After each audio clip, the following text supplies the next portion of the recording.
ఏపీలో అధికారం చేపట్టబోయేదెవరనే దానిపై రాజకీయంగా రకరకాల విశ్లేషణలు జరుగుతున్నాయి.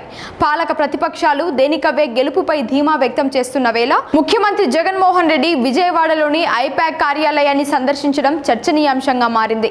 అక్కడ ఒక సెలబ్రేషన్ మూడ్ కనిపించడం రాజకీయంగా ఆసక్తి రేపుతోంది.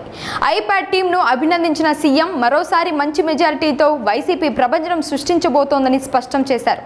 తమకు సహకరించిన ఐపాక్ బృందానికి కృతజ్ఞతలు తెలిపిన జగన్ మరో 5 ఏళ్ల పాటు ప్రజలకు సుపరిపాలన అందించడంలో తోడ్పాటును అందించాలని కోరారు.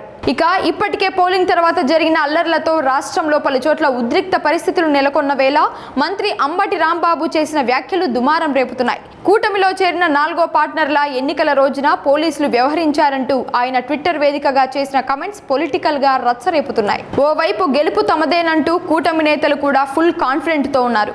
టీడీపీ అధినేత చంద్రబాబు కుటుంబ సమేతంగా గుళ్ళు గోపురాలు చుట్టేస్తున్నారు. ఇలాంటి పరిస్థితుల్లో తాజాగా సీఎం జగన్ చేసిన కామెంట్స్ స్టేట్ పాలిటిక్స్ ని షేక్ చేస్తున్నాయి. మరోసారి మనమే అంటూ అధినేత ఇచ్చిన భరోసాతో వైసీపీ శ్రేణులు సంబరాలు చేసుకుంటున్నాయి. మరి ఎవరి అంచనాలు నిజమవుతాయి, ఎవరి ధీమాలో ఎంత దమ్మున్నది తెలియాలంటే జూన్ 4 వరకు ఆగాల్సిందే అంటున్నారు రాజకీయ విశ్లేషకులు.